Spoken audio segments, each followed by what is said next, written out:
Yo, yo, yo, what is going on, COD Familia? It is your boy BN, aka Mr. Kingdom Builder, and today I wanted to touch on kingdom merges and how they work in CoD, along with talking about, because this has been coming up at least a little bit more because of the influx of new kingdoms that have been coming out and a lot of the new players that have been coming out of the CoD Discord. Also, shout out to them, right? They ended up breaking 10K members, I think just a couple days ago. So a nice feat, right, for the game still being in beta.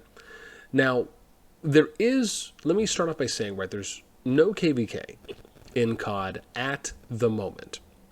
However, we're going to talk about how the merge system that they have in-game somewhat resembles that with how the kingdom maps are set up, and then talk a little bit about what some of the pros and cons are for that. And then also some of the questions such as, how can you still play with friends?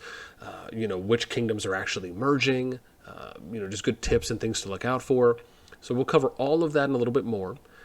Before we get started, as always, if you enjoy the content, make sure you sub, like, ring the notification bell. If you want to join and be a part of our conversation, hit up the Discord. You can find a link to that in the pinned comment description right down below. And remember, new videos are coming out every day at 14 UTC in-game time, top right, outside of game 9 a.m. Eastern. Okay, so starting off, let's go with, let's talk about kingdom merges in general. So the merges themselves, when do they happen? Well, they happen at the end of the season. Okay, well, when is the end of the season, boss? Tell us, give us the goodies. So, end of the season, for the most part, is pretty much right when your seasonal here, that felt great, in Titan's Legacy ends. So, I'm in SS1 Plus, Season 1 Plus right now, which technically will most likely eventually be named Season 2. But that's where we're at. We have 36 days until the end of the season. However, when the season ends, that may not necessarily mean that's the immediate end where, okay, now you're going into the next season. Like we saw with Season 1, and bear in mind that because it's beta, there obviously wasn't enough kingdoms out at the time, so I'm sure there maybe had to be a delay. We don't know if there is going to be a delay after the season ends, before the next season starts. I would imagine that there would be, even if that delay is maybe just a week or so. But then you have to go here into Augerstone, and then you have to go to, we go to season, and then we go to season rewards. And this is where you'll see, right, it'll say season summary, and then new season begins. Ideally, this will be updated, right, once you get to a point where the Titan's Legacy seasonal countdown timer has finished, and you've seen any occupation details, right? Like if you've capped a flame dragon or a magma daemon, and then once that finishes, at some point, whether it's right after or shortly after, you will see this updated where it says new season begins, right? And there will be a date here. So those are just things to look out for. Now, which kingdoms are the ones that actually merge together? So, from what we understand as of now, there are 4 kingdoms that will merge together at a time. You can see on here as an example to show this, you have SS101, right? So SS1 is essentially the merged kingdom. I don't know if they're going to refer to that as the season, right? But they're calling it Shadowlands. And maybe that's what SS stands for, Shadowlands, right? So S and then S at the end. But anyways, I digress. You can see that it only goes up to 5, right? Kingdoms 1 through 4 are nowhere to be found.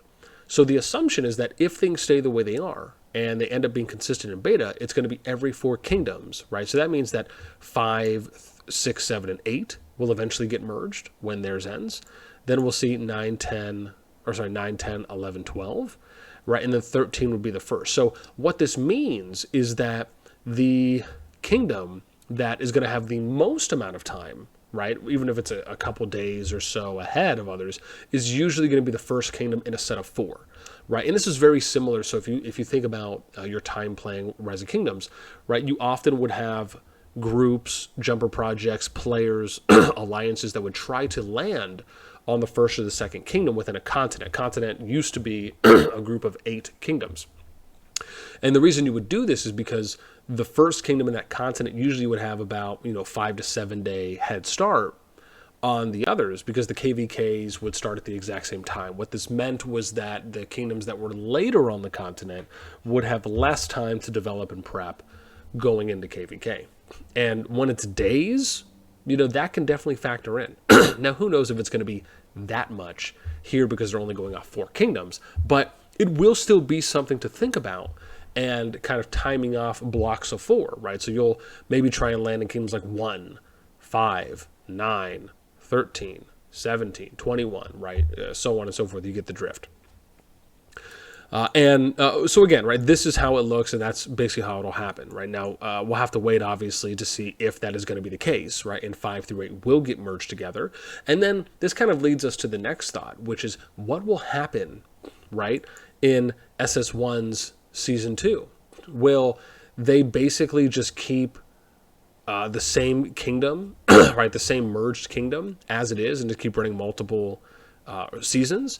Will they eventually, over a period of time, take 2 merged kingdoms? Like, for example, when SS2 or SS1-2 comes out, because this is SS1-1, if we're being technical, then when 5 through 8 merge, and in the next season, which will also be SS1's Season 2, technically, or second season, we should say. So the idea here being, will we actually see 2 merged kingdoms eventually merge together?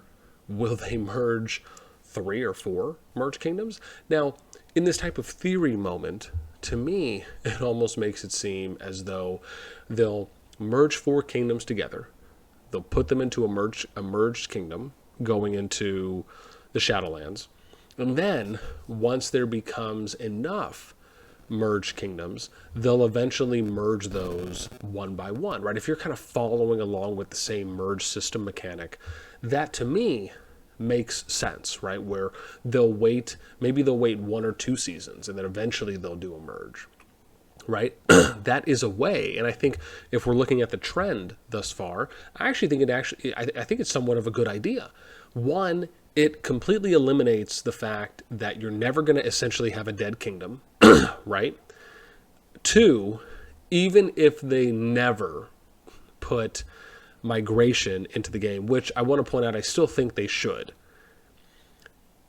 it will basically ensure that like no wasted material happens, right? Like you're never going to have wasted accounts. You'll never have a dead kingdom. You never have inactive players or inactive alliances, right? Now, you might have low activity compared to maybe other, like for example, right?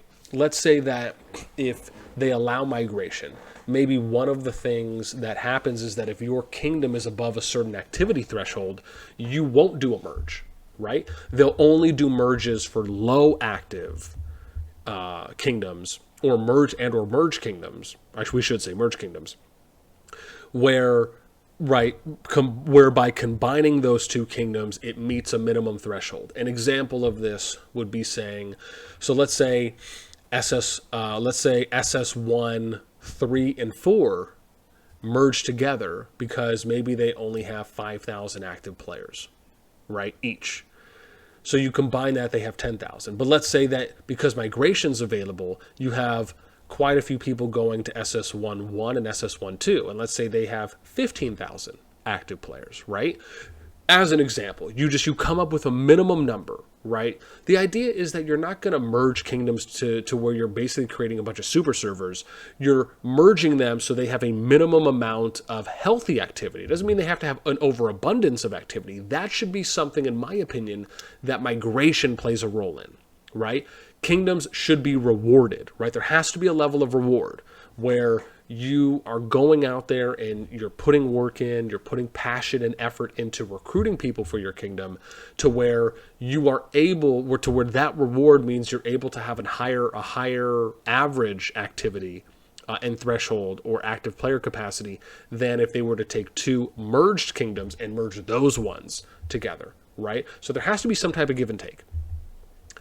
Now with that out of the way and going over how the merged kingdoms work and a little bit of theory crafting, if you will, and then us touching on the before part for, again, when the next season is going to happen, one of the other things that we know is that they're in development right now for a new map, right? So that's something that when you get to the next season, right, most likely I imagine this is probably going to be something that'll happen around global release, right, would be my idea, is they'll try and have the Season 2 map, which is going to be a different map, by the way, than the one that we're looking at here for Tamaris, right, which I think is dope, right, especially if they're going to try and put out new maps every season. Or, maybe they'll do a new map every 2 seasons, as an example. I mean, no matter what, I still think that's awesome of an idea to do, and I think it keeps it fresh. But in taking the time to explain how merging works, when it actually happens, let's talk about briefly, and I did this a little bit in one of my previous videos, but let's now briefly talk about, as kind of my extra point here, right? What happens how do you play that situation out, right? When you know a merge is coming. The thing I will say this, right? This is why I think it resembles a KVK, but it's almost more of a forced KVK. Because you have to think about this. There's no home kingdom in CoD. You have essentially a kingdom where you can go out and do whatever you want there, but nothing stays the same. It absolutely will change in some way, shape, or form the very next season, right? So it's not like you have the safety net of this home kingdom and you're teleporting over here to an extra kingdom and then you can just do whatever you want here and the home kingdom just kind of stays stagnant. You are essentially updating your home kingdom every single season. So an example of this is that you could arguably get totally crushed. You never make it to Zone 2 or to Zone 3 in Season 1. But then in Season 2, now you're the ones who make it to Zone 2 and Zone 3. And then some other alliances don't even make it there and they stay in Zone 1, right? So it's the idea that the reset can truly factor into that. This is why, and I'll probably make a separate video on this as well, but this is one of the reasons why with the resets and with the kingdom merging, I love to me, it almost makes it so they're trying to tackle the idea of keeping it fresh for the players, but also never allowing kingdoms to just truly die, right? You'll always have activity, you'll always have people to play with, and I think that, even if it's maybe not the perfect recipe, I do think it is a good recipe, and one that is worth trying and testing to see how it will work when we start getting into more merged kingdoms, eventually when global release comes out. And for those reasons, I like it, right? It is different than Rock, and I love the fact that it is not the same, and they're really trying to approach it from a completely different angle. And that to me is exciting, and I hope maybe it's exciting to some of you as well. Even though it may not be familiar, it may not be comfortable, that's okay. Let's get a little dirty. Let's get a little nasty, if you know what I mean, all right? Now, from there, I actually kind of feel like we pretty much covered almost everything now when it comes to the merging, right? I guess at this point, if anything, I will pass the question off to you now. Let me know, what do you think about with how the merging works, for the number of kingdoms that are there, for the timelines of mergers? What do you think will happen in the future? Will they merge kingdoms together? Do you like the idea that I mentioned? Do you maybe look at it a different way? Do you think that they should allow migration, and that migration should really be the thing that allows for you to kind of set your kingdom, maybe not necessarily above others, but to differentiate yourself, where you can actually have a higher activity base, a higher active player base than you could if they were to do something like eventually merge kingdoms together down the line, right? Where there should kind of be that minimum threshold. If so, what restrictions do you think there should be with migration, right? Let me know anything and everything down below. I'd love to hear. That's it for me. Yeah, gosh, man, I love talking. Good stuff. Maybe just for me, though. But if you guys like it too, then that's even a bonus. All right, so I will, until next time, I will catch you guys later. Deuces. We'll go with that one.